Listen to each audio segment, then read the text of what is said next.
So good afternoon, everyone, or good morning, good evening, depending where you are in the world. Welcome to the Onfido webinar, where the in-house experts are going to provide you more information about the identity fraud predictions for 2021.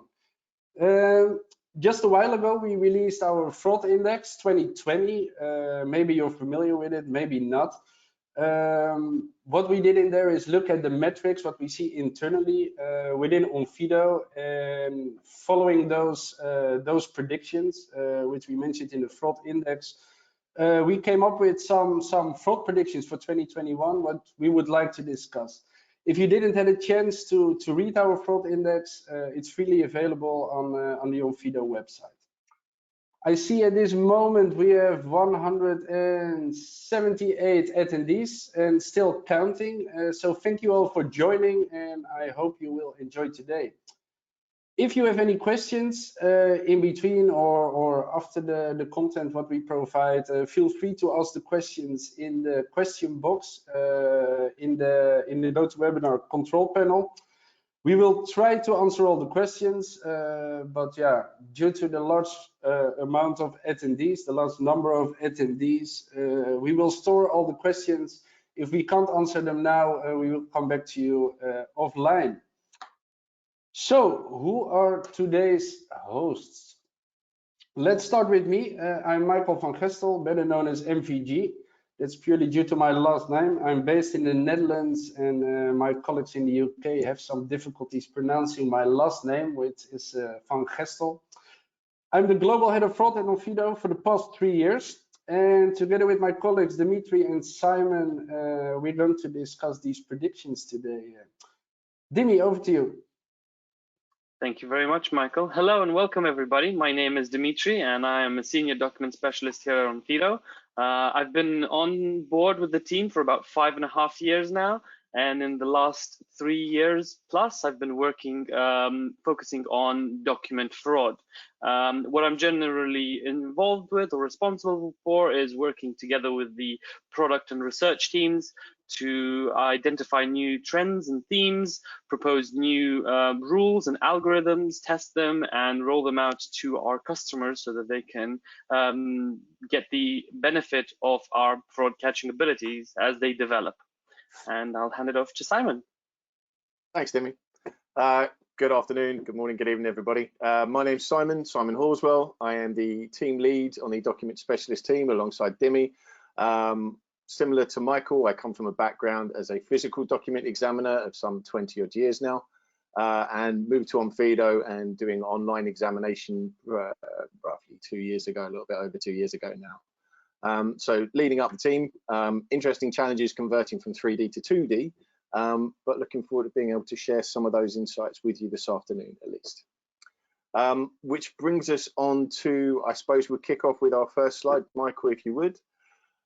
So what I wanted to talk about is the increase in digital fraud. This is probably not a huge surprise to all of you out here, but obviously everything's changed over the last year or so, and as you might expect, as more and more things have become remote, we've seen things moving into a more online or digital environment with regards to fraud as well. It's just logic, really, isn't it? So as things move away from doing them in the physical realm, we find that the fraudsters have obviously adapted to this and are exploiting this remote environment a lot more. I think, Michael, you have some stats. Yes, I have some stats. I mentioned that we released the fraud index 2020. We also did a 2019 fraud index, and when comparing the statistics, as you can see over here, we see an increase in digital identity fraud. The way that fraudsters are trying to attack our system. Previously, we have seen that a lot of these fraudsters were engaged with physical identity documents and physical attacks.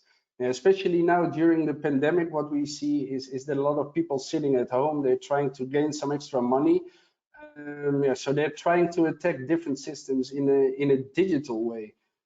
People are sitting at home. Some people don't have an income. They want to replace their income. And yeah, especially the online world, this is leading to to more opportunistic fraud, how we call it internally. So that's quite interesting to see that over the past year there was a 1.7% of increase in digital fraud, at least as what we see internally within Onfido. Yeah, I mean, it's just a lot more readily available, and I think I was talking with Michael just the other day about how just on a personal level, I've noticed the amount of phone scam fraud, for example, has increased. And again, this is pointing towards the same idea. So I think I received a phone call just yesterday morning where someone was trying to tell me that my national insurance number had been involved in a crime and they were going to freeze all my assets if I didn't phone this number or press 1 at the end of the recorded message. But that's not the first one I've had over the period of lockdown, and I think that the numbers just increasing. It's indicative of the fact that we've moved into a more remote environment for all of these scams. It's not just IDV, but it's everything. But I mean, this is coupled with, as we said, that everything is moving into this remote environment. We've seen how businesses have tried to adapt. Commerce, in particular, online commerce has just increased hugely over the pandemic. It's basically a case of if you haven't been able to convert, then you weren't going to survive. We've seen a few businesses that have been able to adapt quite quickly. They've been able to embrace this. Even on local levels, you're seeing restaurants that are now doing takeaway services, and they're signing up to all of these apps that you can use remotely. But then we've also seen businesses that haven't made that change as quickly or has suffered through sticking to more traditional means. So in the UK, we've heard about a couple of big companies like Arcadia and Debenhams who've really suffered through this inability to hit the online environment. So it just makes sense here. We've got a statistic about, again, it's quite UK centric, but we've got details about UK branches that have been closing with regards to banks and other such premises. And as you can see, if the trend continues, depending on how the vaccines roll out and how things progress, we can see that there's different predictions about how many closures that we're likely to see, just in a percentage wise. And I think sort of there's something to be said about the amount of revenue that companies get to save as well. So if you're pushing people more into this remote environment, it's only logical that we're going to see a big increase in fraud. I think, Dimi, you've got some more ideas about what we're likely to see with regards to closures, I think, as well. Yeah, thank you very much, Simon. Well, I think following on this trend of moving into the digitizing, it's not just consumer interactions that have become digital, but it's also the employment and the workforce that has become increasingly digital or remote first. I think even on Fido, we've realized that with our global workforce, it doesn't make any sense to expose any of our employees to any kinds of risks incurred by traveling or going through in crowded environments and stuff like that. So we've went for a remote first approach for the remainder of the year. But this is just a ripple in the ocean, so to speak, when you compare it to the largest players in the financial industry, as well as the tech world. So as you can see on the slide, we have JPMorgan, Goldman Sachs, and Morgan Stanley are leading the way in the office exodus, and they're far from the only ones. So we know that, for example, both Facebook and Google have announced really early on in the pandemic that they will be going to full remote work until summer 2021. And that's before we knew how long these lockdowns would take, how long a vaccine will take to be developed, and how long the vaccination period or doses will have to be spread apart by. So they took that proactive stance, and these are just some of them. So I know that most of these financial analysts, services, and consultants have also said that when we do go back to the office, when we will return, it will be most likely in a far smaller capacity. So the Goldman Sachs, for example, they say that they imagine, or their forecast suggests that about 50% of their capacity will be used, which means they'll obviously be releasing assets. So the physical assets, the physical locations, they'll let go of that lease. And Morgan Stanley has said that also they're looking to release or the leases on or sell majority of the real estate that they have, and that also matches the theme with what we've seen, for example, with other companies. So I remember Pinterest early in the pandemic. They had a lease for a massive office in New York City, and they basically they canceled their lease and they said, okay, no one's coming to the office anymore. And the net savings that they had were something for a 3-year contract that they were forecasted to spend were something in the hundreds of millions of dollars that they were saving by doing that. So it makes sense. Most of the analysts are saying that these big companies will invest more in employee satisfaction and performance monitoring or management for the employees, and less in the actual physical assets, physical offices where the employees will go. So yeah, I think once these signals become common knowledge in the market, we will see more and more companies go in that direction, which is only natural, I think. Yeah, I think that's it. Given all the savings that you're talking about there, it makes sense. We're not going to see this suddenly sharply turn back once the vaccines are hit and everyone's a lot more confident about lifting the restrictions. But all of this is going to drive fraud to innovate more in an online way. It's definitely pushing it away from the physical world. Yeah, no, I think you're exactly right. It's like as we say, the Pandora's box has been opened, and it's impossible to close it back again. Now that all of these companies have managed to realize a profit over the past year or so, or most of them have managed to maintain a profit over the past year or so, they've shown that okay, you can go to a fully remote workforce and still remain profitable, still hit your KPIs and deadlines, and then why would you need to spend more to get the same output? So yeah, that as Simon, as you mentioned, it just makes sense. Just means that as the economy goes digital, so does fraud. And what does that mean for fraudsters? I guess this comes to our next prediction, so to speak. So what we are going to see is that we expect fraudsters to innovate and proliferate. So with the increase in the digital footprint of most businesses, I think about the fraud triangle, or the fraud psychological profile, where we essentially need to look at 3 factors that come together to facilitate or to mandate the increase in fraud. And those 3 factors are opportunity, rationalization, and pressure. So the opportunity. There we go. Yeah, the opportunity is. Thank you. The opportunity is the fact that since most of these companies have taken their services to a digital space, there's a greater attack surface for fraudsters to exploit. And on the internet, nobody knows that you're a dog, so fraudsters can use that to maintain their anonymity and avoid getting caught. There is rationalization.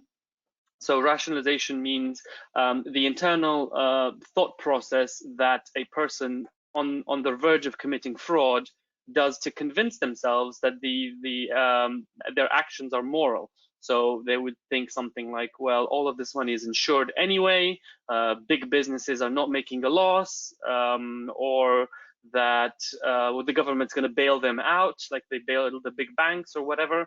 So that's the rationalization angle, where it seems like governments, it seems that this is becoming easier to achieve. And finally, the third point would be the pressure. And by pressure to innovate in fraud, I'm thinking of the financial pressures that many people will see. So with the businesses closing, that will give a sharp rise to unemployment. With unemployment, crime rates go up. And because of unemployment and lack of available funds, as Michael mentioned earlier, people will look to replace their incomes however they can. So they're under pressure to exploit as many loopholes as they can. And I think this brings us on to how do we see these loopholes? Where are they? Where Simon can tell us a little bit more. Yeah, well, I think this is the point, isn't it? It's we've always seen innovation when there's necessity. You've talked about the 3 points. We've seen lots of innovation that's occurred with regards to digital fraud, digital identity fraud. We're talking about the fact that this is where we're pushing more people in fraud as well. Back when we could still go to exhibitions, The three of us were really lucky. We were at an exhibition, was it 2019? I think it must have been 2019. 2020 was just a washout, but we were fortunate enough to meet the legendary Frank Abagnale. And one of the questions that was put to him at the time was, you know, Frank Abagnale, made famous by the film Catch Me If You Can, legendary fraudster, basically a very creative young man, very good with committing some forms of ID fraud to a certain extent and creating new identities. And it was put to him at this exhibition where we saw him speaking, if you were to try and do the same thing now, do you think you'd get away with it? I think his response was something along the lines of, it'd be 10 times easier nowadays. It was 40,000 times easier, he even said. There you go. So this is what I mean. It was great to actually meet this guy. But the thing is, we're seeing us forging ahead. We're seeing business now taking massive steps into an area that maybe people were starting to venture into before. You saw people starting to sort of take tentative steps. Now you're seeing everyone is, you know, forced into this environment. As we've said in the last point, you know, you adapt or you suffer. So we've seen people kind of headlong forging into this environment. And that means that there are going to be vulnerabilities and there are going to be weaknesses. And the innovative nature of the fraudster means that you're always going to be looking for those weak points, those chinks in the armor, those ways that you can get in. And we're seeing lots and lots of different ideas coming up. We're seeing innovation already starting to pop up. I won't go into too many details. But this surge of online users means that there's also going to be a surge of fraud. They go with the volume. I think we've talked about digital fraud, but it's not just going to be digital fraud. We'll see more and more people trying to get away with physical simulations of documents that you can use in an online onboarding process, for example. We've seen changes as well in the patterns in the behavior of the fraudsters as well. I think, Michael, you've got some points on that. So yeah, changes from our previous index, I think, aren't they? Yeah, some changes from the index again, 2019 versus 2020. As mentioned before, we love metrics and statistics. What we saw last year, that fraudsters saw their job as a 9-to-5 job. And it's just like us sometimes. We are most productive on Tuesday, and then on Wednesday a little bit productive, and then towards the weekend we're not that productive anymore. It's just like me. Speak for yourself, of course. Just like real people.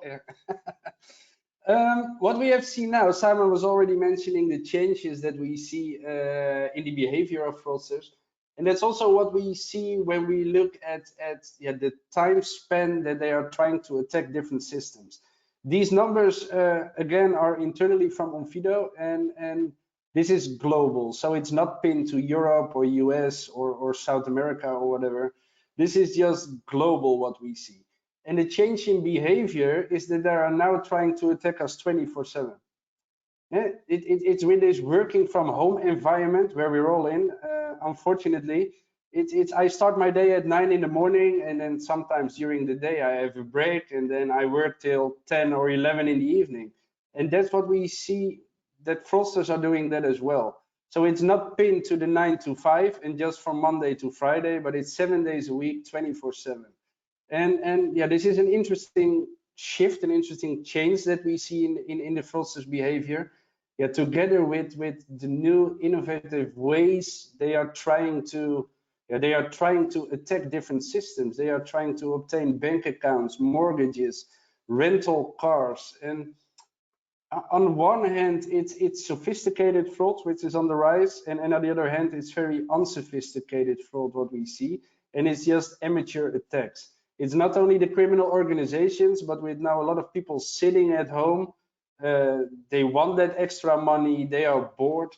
So we've seen what's the best way to describe it, the lonely people that are forging themselves into the world of fraud, and they're just trying to gain some extra money. And I think that's an interesting outcome when we review the numbers and the statistics internally. I think it's probably important to mention that obviously as everyone's moving into this digital realm, all of the providers for the security in this BIDV sort of situation, we're all coming up with innovations. We're all introducing new checks or new ways that we can kind of use data that's been available before to try and prevent fraud. Now, again, that's going to cause the fraudsters to reiterate on what they're doing. So I'm not going to talk about too many of the signals that are now starting to be employed. You can read up on that kind of stuff, and I'm always wary about giving away too much stuff in a public forum. If you haven't gone and found it, then I don't want to be telling you too many of the signals that are going to be employed or are being employed. It's just the way I work. But the point is, as more and more of these other signals are starting to be used to prevent fraud, you're going to see fraudsters thinking of more and more ways to subvert them or circumvent them. We aren't seeing too many of them at the moment, but again, they're only as effective until the fraudsters catch up. So yeah, I think to echo what Simon is saying, there's always a game of cat and mouse or a game of catch up that you have to play when it comes to fraud.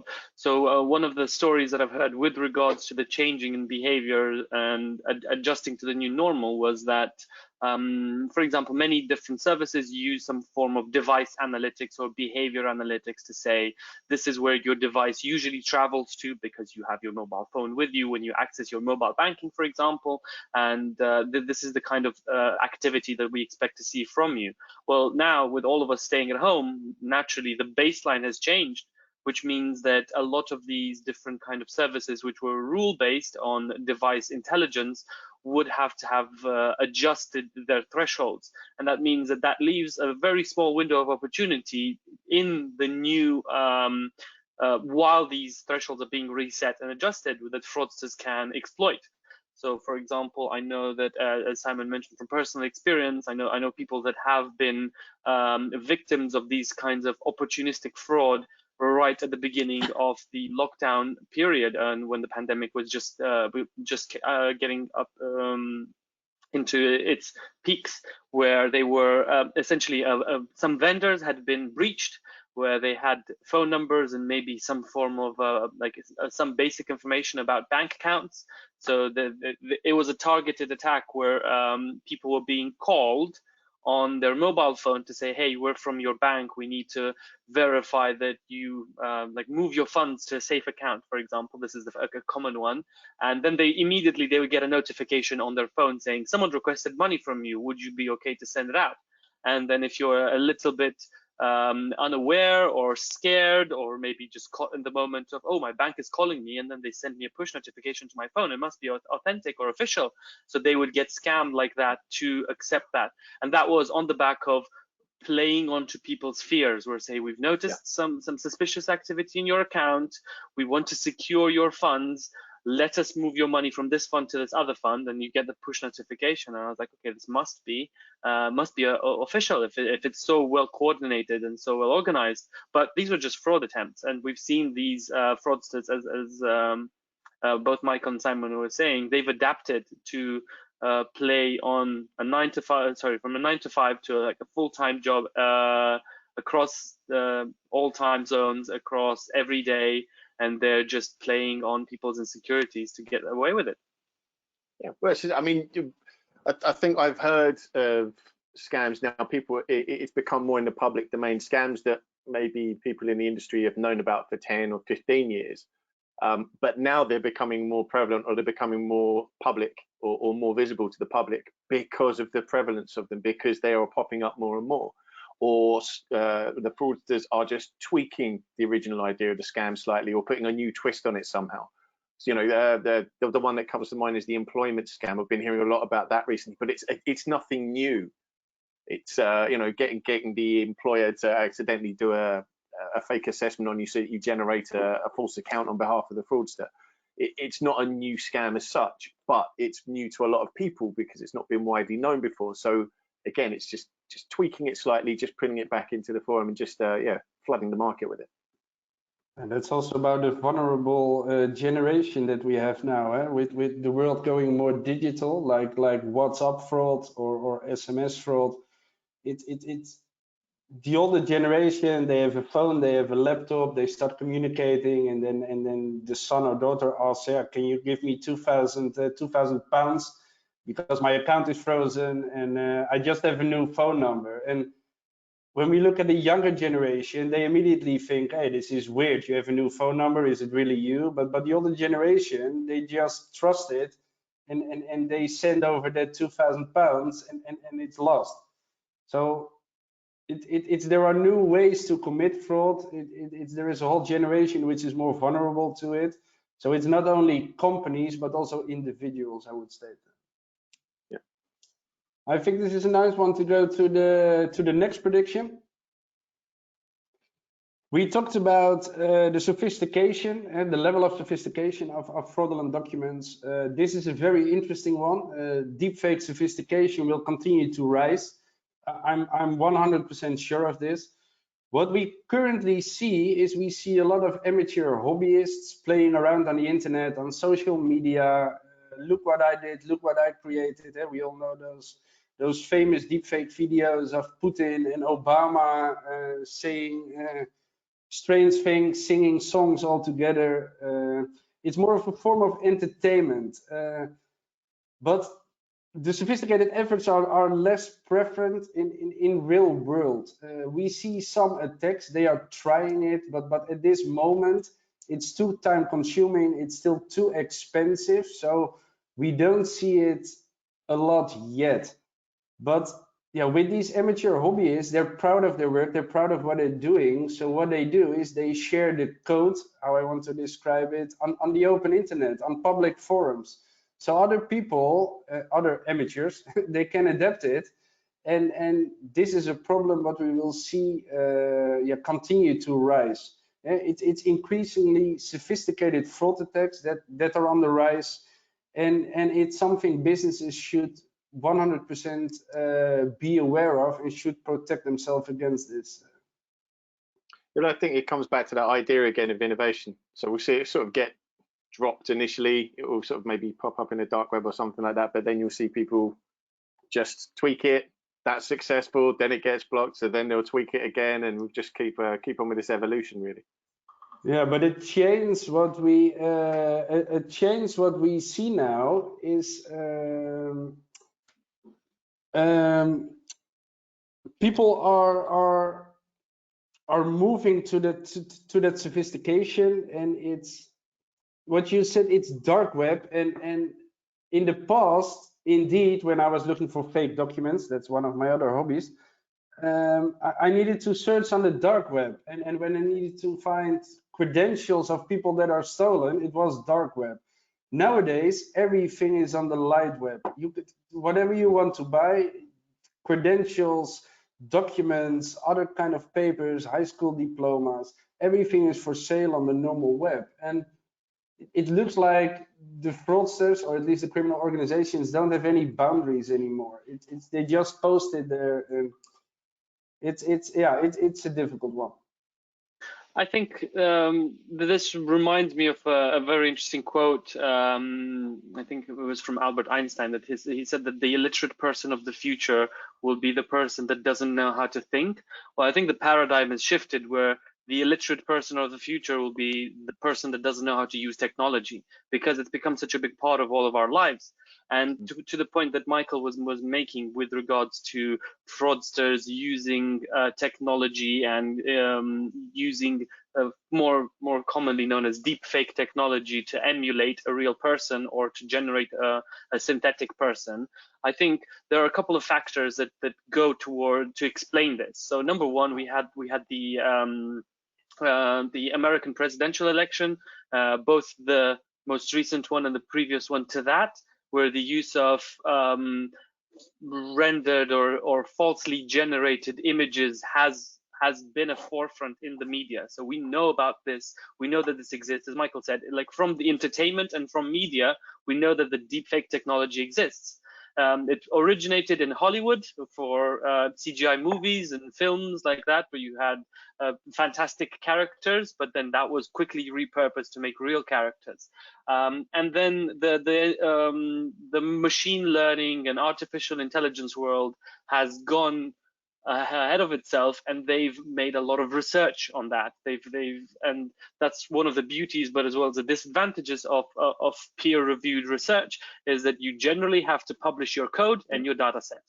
So that means that the data set that the data set for facial recognition technologies and facial tracking technologies that were used in peer-reviewed research papers is available. You can go and download it from a university archive, or you can download it from, for example, Amazon, that has their own face training set, which you can download if you just subscribe to their services. So that data is available out there. The code is out there. The algorithms are out there. And as Michael mentioned, well, all you have to do is be an amateur or a hobbyist software developer, realize that all of the building blocks are already out there in the open, and spin up your own learning algorithm that's based on a wealth of data to generate a deep fake, is what we call it today.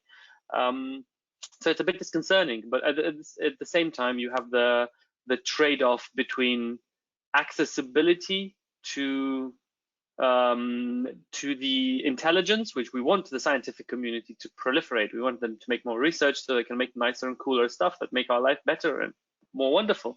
But at the same time, it can fall into the wrong hands, and this is where, as Michael was saying, like on the internet, you can now even purchase. I think I saw an article which was selling money laundering as a service or identity fraud as a service for these big whales that would like to launder large amounts of cash through the internet. And what they do is they already have a network of false identities and bank accounts and all sorts of sleeper accounts.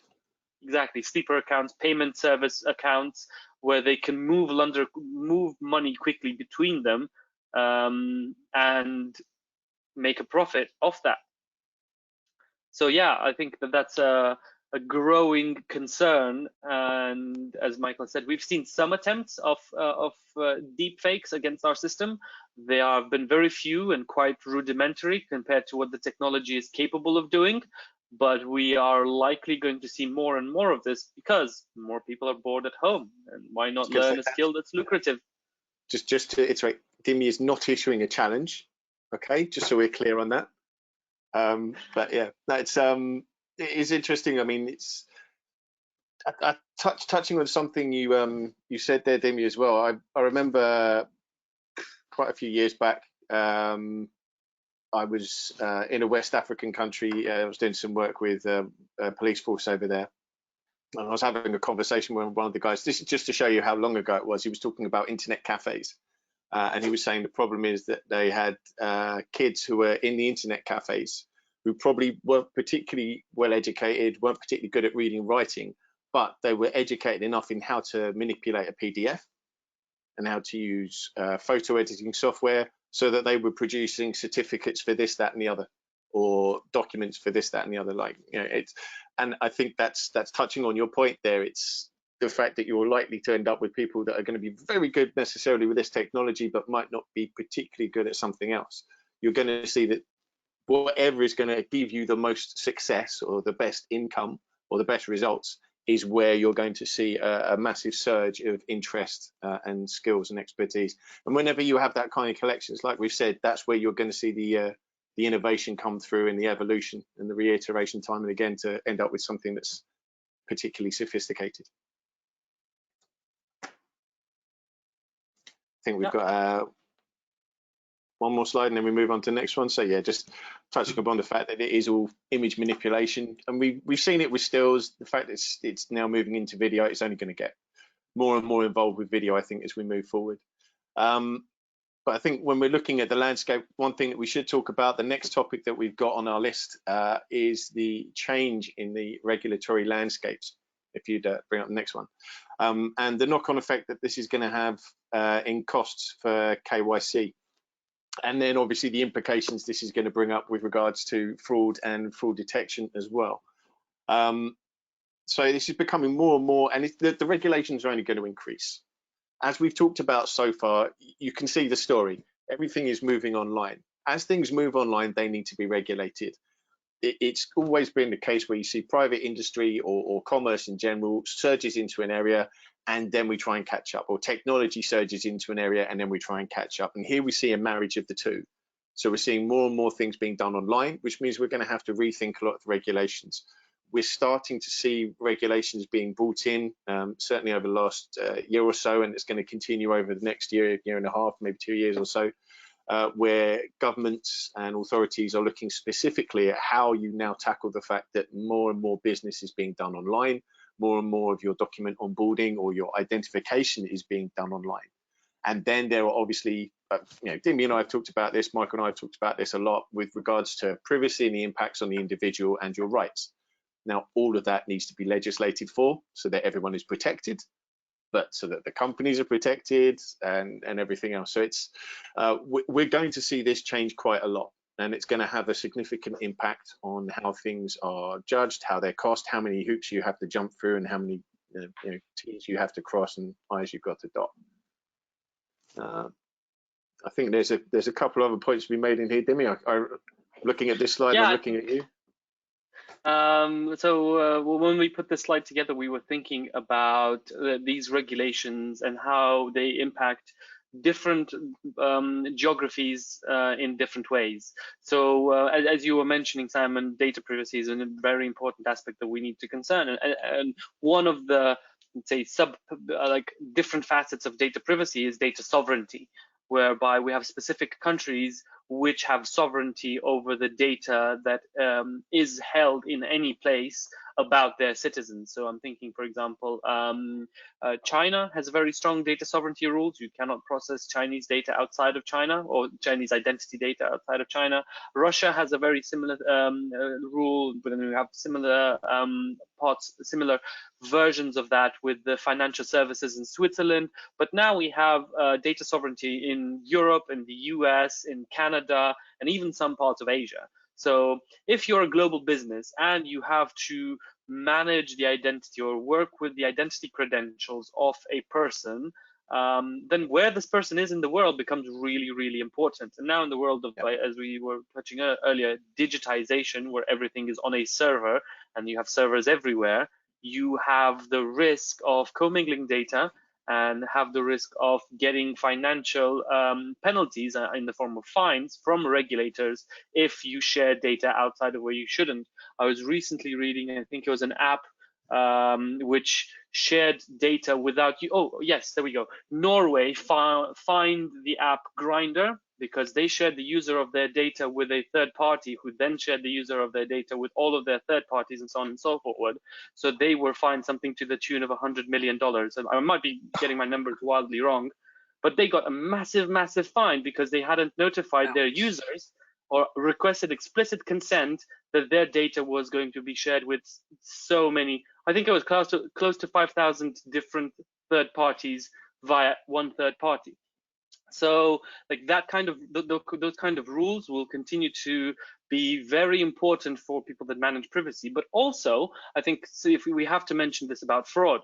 So many times fraud has a kind of like fraud investigation analysis has a pyramid structure where you can have a lot of machine rules that get your the bulk and the major cases of your levels of fraud, and you have exactly. You have sifting, and then as fraud becomes more complex, you run out of rules and conditions that could give you a definitive response. So you have to escalate it to an expert or to a caseworker or someone that is able to review, a human person to review all of the signals that the algorithms generated and say, yes, this is fraud, or no, this is not, or it's suspicious enough that we're going to reduce the limit or whatever, the transactional limit. So because we now have these data localization rules, it means companies, especially global companies, will have to invest in having these kinds of global workforces deployed in every geography that has a data localization. Duplicate teams in every single region just to make sure you cover data sovereignty. And then what if you've got one of those offshore islands that is exempt from certain tax rules, and then they have to apply data sovereignty as well because they're outside of everybody else's rules? So you end up with one little island in the Caribbean where you have to now have some of your IDV staff just so that they can deal with anything that pertains to that one little island every once in a while. But I think this is, we're saying how the regulatory landscape is going to evolve and change.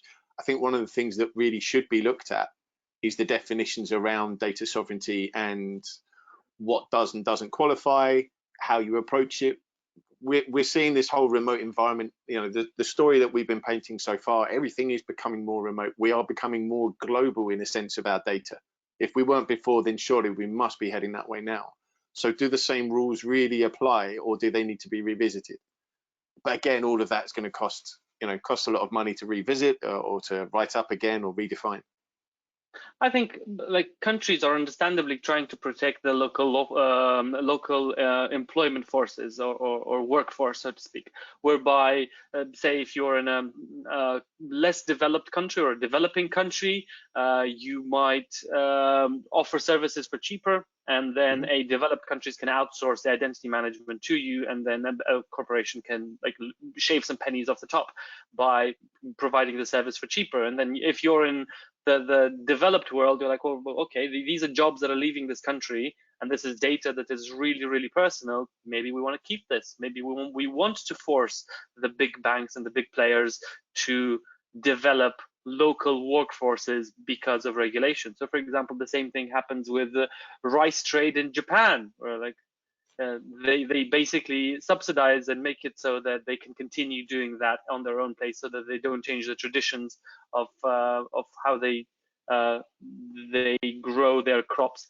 And we might see a return of this kind of like data feudalism, so to speak, where nobody talks to each other anymore and nobody shares any more data anymore. But that's an open avenue for fraudsters to exploit, because when this is what I was just going to say. Talking about that, we're walking back towards the problem. You know, you and I in our most recent podcast, we were talking with Alan from the ADVP, and we were all agreeing that basically there needs to be a sharing of intel. If we're going to move forward and beat fraud, if we're going to beat crime in general, there needs to be an understanding and a better sharing of intel. And again, these changes in regulation that we're likely to see, if it leads to data feudalism, then we are building in walls that we are trying to currently remove. We're putting more walls. This is something we're screaming for over 20 years already, and especially exactly. the sharing of intel between governmental and non-governmental organizations.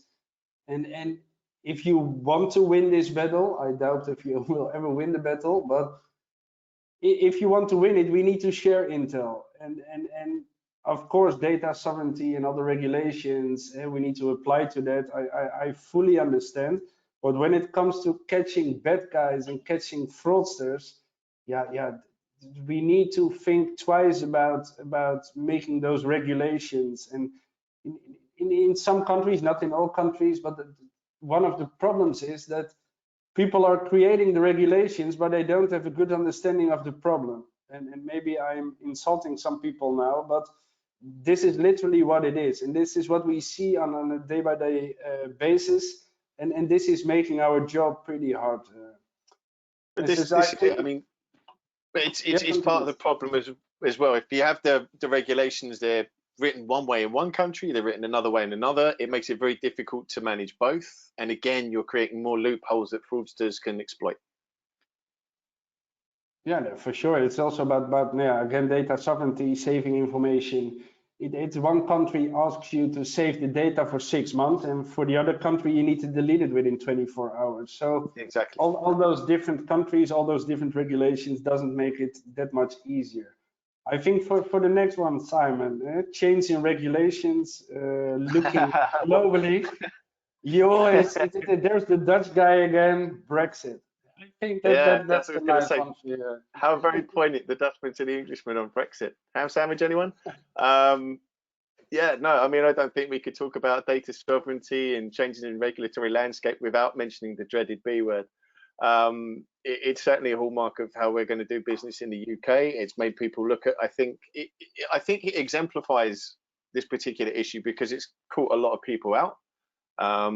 Hopefully it hasn't caught everybody out, and lots of people have done their necessary research and put everything in place. But I think there are still some businesses that are maybe this week going, oh dear, look what the day is. Look what date it is. Have we done this? And there's going to be things that have been overlooked. But I think this works as a really nice example of how everybody needs to get their house in order. Brexit has just shone a light on it, I think, to a lot of things that people might otherwise have overlooked. So it's the landscape is changing. There are lots of things that we need to be very aware of.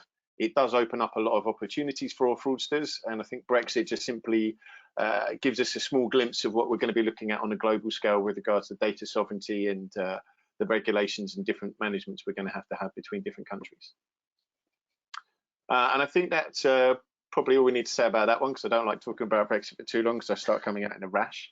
The Let's final skip point, this one and go to the next one. I think so. Moving on, the final point I thought we were going to talk about today. Again, this is something that we pointed out in our predictions for 2020.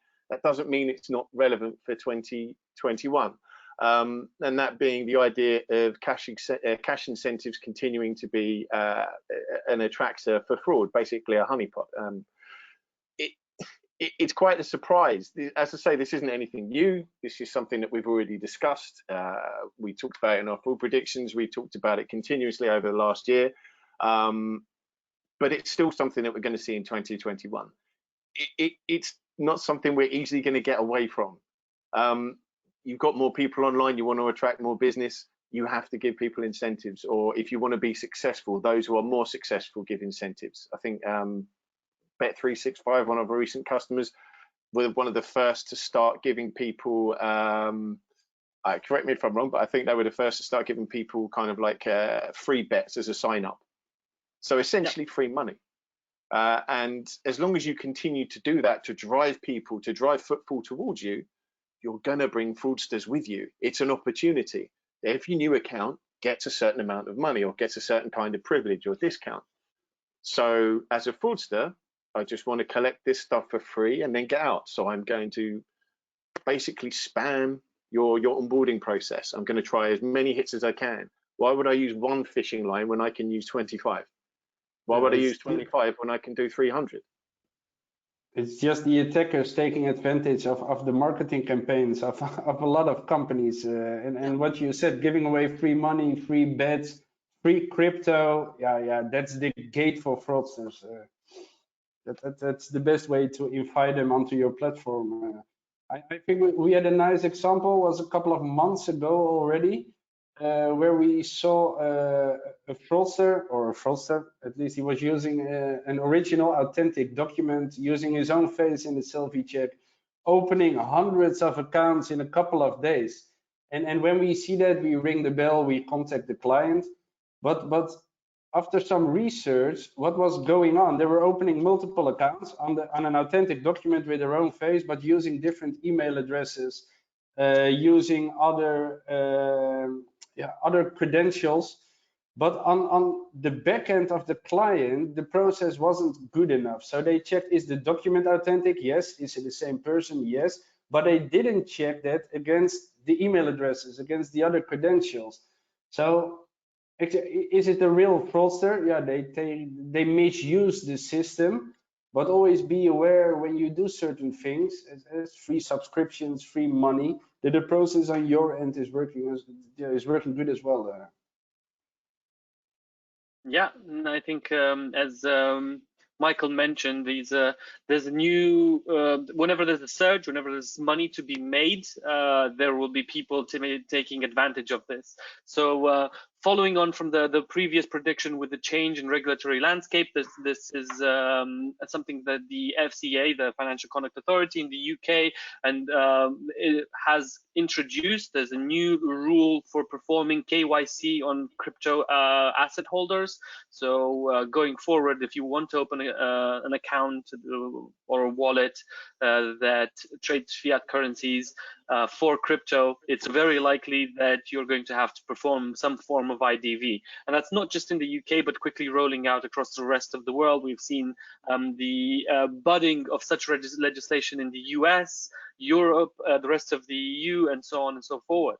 But as we've seen not too long ago, within the past couple of, within the last month or so, since the beginning of the year and end of last year, there has been a new surge in the price of Bitcoin, the price of the crypto assets, because people are seeing it as a highly lucrative investment. So what that does is it invites fraudsters. Obviously, when there's a surge, it means there's quick money to be made. So an interesting type of fraud that we've heard about I was reading was a type of spear phishing, where fraudsters were posing as crypto asset managers, so to speak, and they were targeting individuals that we were talking about earlier that are less tech savvy, in their 40s, 50s, and above. They were saying that cryptographic assets are very hard to purchase. So what they did is they targeted these individuals. They convinced them to open a crypto wallet on one of the exchanges, and then they convinced them to wire some money into that account to show that it works. And then when the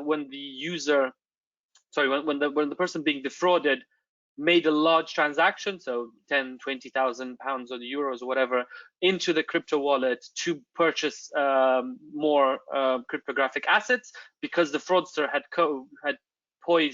presented himself as an asset manager and had the access to the account, they would just move the money from the account as crypto to a different wallet, and then the person would remain defrauded, and they would lose on this golden opportunity to invest because they trusted the wrong person. And as we mentioned earlier, it's because people haven't realized how easy it is, and fraudsters have seen this as a gap, and they've targeted these, it's like I said, these individuals which didn't have the previous exposure to this kind of problems, to know that something is fishy, to know that you don't need someone to buy crypto assets on your behalf, you can do it yourself.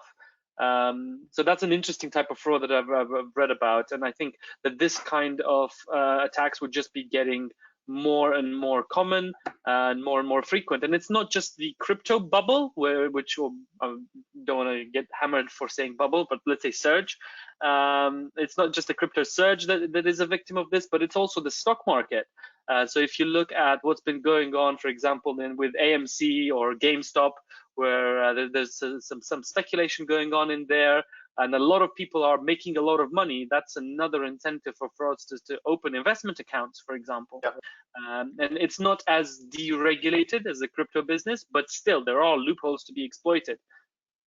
Yeah, so maybe this is more of an example rather than, so if you go into the next slide, Michael, rather than necessarily a marketing ploy or an account opening being the honeypot. It's more just the fact that there's a lot of money to be made, so it's piquing a lot of interest, and therefore you're getting a lot of the uninitiated or less well-informed moving into a particular area. I think that's what we're essentially talking about here.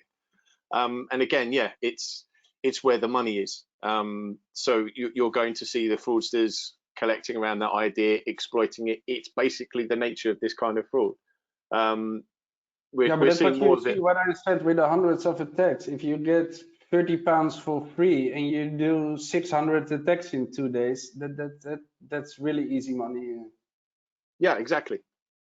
But I mean, this is what we were saying. You sort of see it as a 9 to 5, and I think part of the thing we're seeing is not so much that maybe the fraudsters are just running it maybe around the clock, but also we've got the fact that those figures are going to be slightly changed by the fact that you'll have people within different time zones attacking at different times. So where we used to see peak hours for fraud, now we're starting to see that it's spread across the board because it's more of an international trend as opposed to sort of people from one particular region attacking during one particular time. So hi guys, I want to go to the questions. I see we have 5 minutes left. Yeah, of course. These were the 5 predictions. Yeah, if you ask us, we can talk all day about a lot more of predictions. I hope it was useful for you. I will stop the presentation now and go on to the questions, and let's see what we can answer.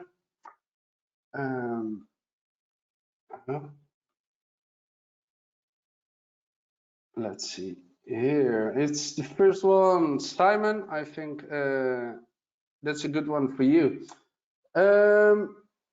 We saw the branches closing down. What exactly does this mean in the reference to the branches closing chart? You said fraud is increasing, but the number is going down. Is that 12,000 financial businesses that are closing?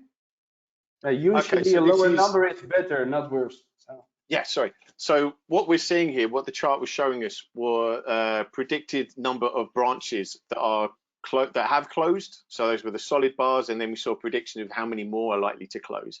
And there were 3 different scenarios. So one was the trend if it was to continue as it is. And then we saw 3 subsequent scenarios that showed different potential closures depending on how COVID pans out over the next year or so. And what we're saying is this is a trend of physical assets closing. So that the banks, for example, are taking away their physical presence to a certain extent. They're closing more and more branches because they've realized they can drive people online. Everyone is trying to be remote at the moment, trying to live in a lockdown environment. So as a result, to continue banking, you have to do it remotely. It's forced everyone to do it remotely. Now, from a bank's point of view, or from many businesses' point of view, it doesn't make sense to continue to have those physical locations open if you can make all of your footfall go digital. So the point we were making is we are definitely living in a remote environment, and as a result of the fact that everything is going remote, so all these physical closures mean that everything is going remote, or commerce certainly is a lot more remote, then you're going to see that digital fraud is just by logical progression, that's going to increase and conversely. So as the number of physical branches closes, it's an indication that we're no longer dealing with physical transactions. And that means that you're not onboarding your documents or opening a bank account, for example, in person. You're doing it via remote. And that means that you're going to see an increase in the amount of digital fraud and fraudulent openings of accounts. That was the kind of idea I think we're going for. Thanks, Simon. I see another question that's an interesting one. We continue to state that fraud has risen due to the bored, lonely, unemployed people. Do you have LEA statistics research to back this up? What I would say, and then I will hand it over to Demi, what we see and what we state is following the metrics we see internally at Onfido. And yeah, we are the document experts, so we see the level of fraud sophistication on the attacks. And by seeing that, I would state the sophistication level is not that high. So it's not the bigger organizations behind it. I think I don't know if you have any other opinion, Simon, Demi. I was going to say, I think maybe what you were trying to describe was maybe more of an opportunistic fraudster, as opposed to someone who has been doing this for a longer period of time, is maybe more sophisticated or has some well-established methodology. Not the definition that they're lonely, but yeah, I was going to say we've maybe put a bit more color into that than necessary. But I think what we're trying to say is it's going to be people that are, let's call it amateur or new to the game, first timers, people who have been driven there by circumstance, as opposed to people who had already chosen that particular route or had been doing it for a long time. So less experienced fraudsters, more opportunists, or people that have been forced into that because of maybe some financial position, or because they have now more time and are looking to supplement an income potentially. Yeah, so it's not backed up by LEA statistics, to be fair, but I'm not sure where we'll be able to do that at the moment.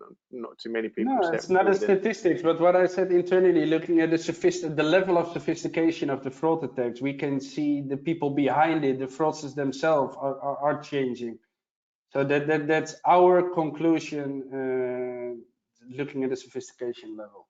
I see we have time for, shall we do one more? I think, Demi, can you tell us very quickly in a minute what Onfido is doing and how we can help clients?